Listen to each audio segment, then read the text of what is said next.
Hi viewers, welcome to my channel. আজ আমি sentence এর গঠন ও প্রকারভেদ নিয়ে আলোচনা করব। সেন্টেন্স ইংলিশ গ্রামারের জন্য অত্যন্ত গুরুত্বপূর্ণ। আমাদের যদি সেন্টেন্স সম্পর্কে পূর্ণ ধারণা থাকে তাহলে গ্রামার পড়তে অনেক সুবিধা হবে। সো ভিউয়ার্স, ভিডিওটা শেষ পর্যন্ত অবশ্যই দেখবেন, আশা করি বুঝতে পারবেন ইনশাআল্লাহ। সো ভিউয়ার্স, সেন্টেন্স জানতে হলে প্রথমে আমাদের সংজ্ঞাটা ভালো করে বুঝতে হবে। সংজ্ঞাটা হলো কি, দুই বা ততোধিক শব্দ সমষ্টি একত্রিত মিলিত হয়ে বক্তার মনের ভাব সম্পূর্ণরূপে প্রকাশ করলে কেবল তাকে সেন্টেন্স বলে। একটি শব্দ দিয়ে কখনো সেন্টেন্স হবে না, দুই বা ততোধিক শব্দের প্রয়োজন হবে। আর দুই বা ততোধিক শব্দ থাকলেও যদি মনের ভাব প্রকাশ না করে তাহলে আমরা তাকে সেন্টেন্স বলতে পারবো না। দুই বা ততোধিক শব্দ এবং মনের ভাব এই দুটা একসাথে থাকলে তখনই আমরা একটা সেন্টেন্স বলতে পারবো। যেমন সিনা ইটস পিজা, সিনা পিজা খায়। এখানে দুই বা ততোধিক শব্দ দ্বারা একটা সেন্টেন্স গঠন হচ্ছে এবং কি মনোভাব প্রকাশ করতেছে, তাহলে এটাকে আমরা সেন্টেন্স বলতে পারি। সেন্টেন্সের স্ট্রাকচার হচ্ছে কি সাবজেক্ট, ভার্ব, অবজেক্ট। একটা সেন্টেন্সের সাবজেক্ট, ভার্ব, অবজেক্ট এই তিনটা থাকলে তখন আমরা তাকে সেন্টেন্স বলতে পারবো। এখানে সিনাটা হচ্ছে কি subject, it's verb, pizza object. যেমন ব্লু স্কাই ইজ দ্য, নীল আকাশ হয়। এখানে দুই বা ততোধিক শব্দ থাকলেও কিন্তু মনের ভাব প্রকাশ না করার কারণে তাহলে আমরা এটাকে সেন্টেন্স বলতে পারবো না। শুদ্ধটা হচ্ছে কি দি স্কাই ইজ ব্লু, আকাশ হয় নীল। তাহলে এটা হবে কি শুদ্ধ। দুই বা ততোধিক শব্দ আছে এবং কি মনের ভাব প্রকাশ করছে, তাহলে আমরা এটাকে সেন্টেন্স বলতে পারি। টাইপ অফ সেন্টেন্স, সেন্টেন্সের প্রকারভেদ নিয়ে আলোচনা করবো এখন। সেন্টেন্স হচ্ছে কি পাঁচ প্রকার। এক, অ্যাসার্টিভ বা ডিক্লারেটিভ সেন্টেন্স, বিবৃতিমূলক বাক্য। ইন্টারোগেটিভ সেন্টেন্স, প্রশ্নবোধক বাক্য। ইম্পারেটিভ সেন্টেন্স, অনুজ্ঞাসূচক বাক্য। অপারেটিভ সেন্টেন্স, প্রার্থনাসূচক বা কামনাসূচক বাক্য। এক্সক্লামেটরি সেন্টেন্স, আশ্চর্যবোধক বাক্য। আমরা এখন অ্যাসার্টিভ সেন্টেন্স নিয়ে আলোচনা করব। টেল ইনফরমেশন, এই অ্যাসার্টিভ সেন্টেন্সে সবসময় তথ্য প্রদান করবে এবং সেন্টেন্সের লাস্টে একটা ফুল স্টপ থাকবে। যেমন the sandwich is very tasty, sandwich খুব সুস্বাদু। এখানে স্যান্ডউইচ সম্পর্কে একটা ইনফরমেশন দিচ্ছে, একটা তথ্য দিচ্ছে। যেমন she is a beautiful girl, তিনি একটি সুন্দর মেয়ে। এখানে একটা মেয়ে সম্পর্কে তথ্য দিচ্ছে। A dog is man's best friend, একটি কুকুর মানুষের সেরা বন্ধু। তাহলে এখানে একটা কুকুর সম্পর্কে একটা তথ্য দিচ্ছে। তো যে কোনো ধরনের তথ্য দিলে তাকে আমরা অ্যাসার্টিভ সেন্টেন্স বলবো। অ্যাসার্টিভ সেন্টেন্সের শেষে সবসময় একটা ফুল স্টপ থাকবে। এখন আলোচনা করব ইন্টারোগেটিভ সেন্টেন্স। ইন্টারোগেটিভ সেন্টেন্স হচ্ছে কি প্রশ্নবোধক বাক্য। প্রশ্নবোধক বাক্যের শেষে সবসময় একটা প্রশ্নবোধক চিহ্ন থাকতে হবে।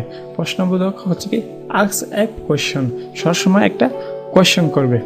ইন্টারোগেটিভ সেন্টেন্স দুই ধরনের, একটা হচ্ছে কি ডাব্লিউএস কোয়েশ্চন, একটা হচ্ছে কি yes no question. WS question হচ্ছে কি what, when, how, who, why, where. Yes no question হচ্ছে কি স্টার্ট ভার্ব। ইয়েস নো কোয়েশ্চনগুলো সবসময় ভার্ব দিয়ে শুরু হবে। যেমন হু আর ইউ, কে তুমি, এটা হচ্ছে কি WH question. Where is my book, আমার বই কোথায়, এটা হচ্ছে কি ডাব্লিউএস কোয়েশ্চন।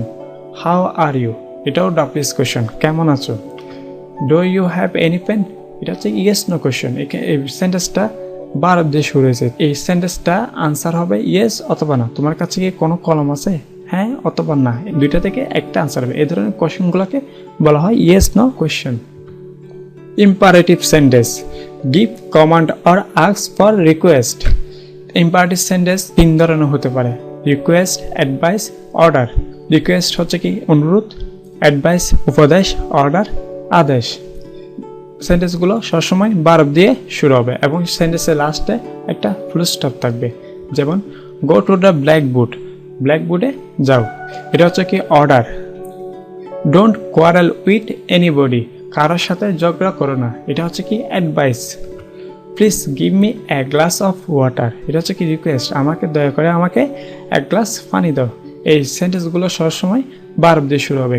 দেখুন গো, ডোন্ট, প্লিজ, এইগুলো সবগুলো হচ্ছে কি ভার্ব এবং সেন্টেন্সের শেষে একটা ফুল স্টপ আছে। 4 number operative sentence, pray or wish. Example, may Allah bless you, আল্লাহর রহমত করুক। This is pray. Good morning my friend, শুভ সকাল আমার বন্ধু। This is wish. অপারেটিভ সেন্টেন্সে হচ্ছে কি প্রে অর উইশ, এই ধরনের কোনো প্রার্থনাসূচক বা উইশ জাতীয় কোনো সেন্টেন্স হলে তাহলে সেটাকে আমরা অপারেটিভ সেন্টেন্স বলবো। আর অপারেটিভ সেন্টেন্সে সবসময় লাস্টে একটা ফুল স্টপ থাকবে। ফার্স্ট নাম্বার হচ্ছে কি exclamatory sentence, express strong emotion or feelings. Exclamatory sentence 3 category, wonder, joy, sorrow. Wonder হচ্ছে অবাক, জয় আনন্দ, সরো দুঃখ। এই ধরনের 3টা ক্যাটাগরি যদি কোনো সেন্টেন্সে প্রকাশ করে তাহলে সেগুলোকে আমরা এক্সক্লেমেটরি সেন্টেন্স বলবো। এক্সক্লেমেটরি সেন্টেন্সের শেষে সবসময় এক্সক্লেমেশন চিহ্ন থাকবে। যেমন this is a huge fish, এটি একটি বিশাল মাছ, এটা হচ্ছে কি wonder. What a beautiful day, কি সুন্দর দিন, this is joy. He is such a nice boy, সে এমন সুন্দর ছেলে, this is wonder. Thank you for watching my video, please share my video and any problem please know me comment box, must be subscribed on my channel for more lesson. Thank you so much.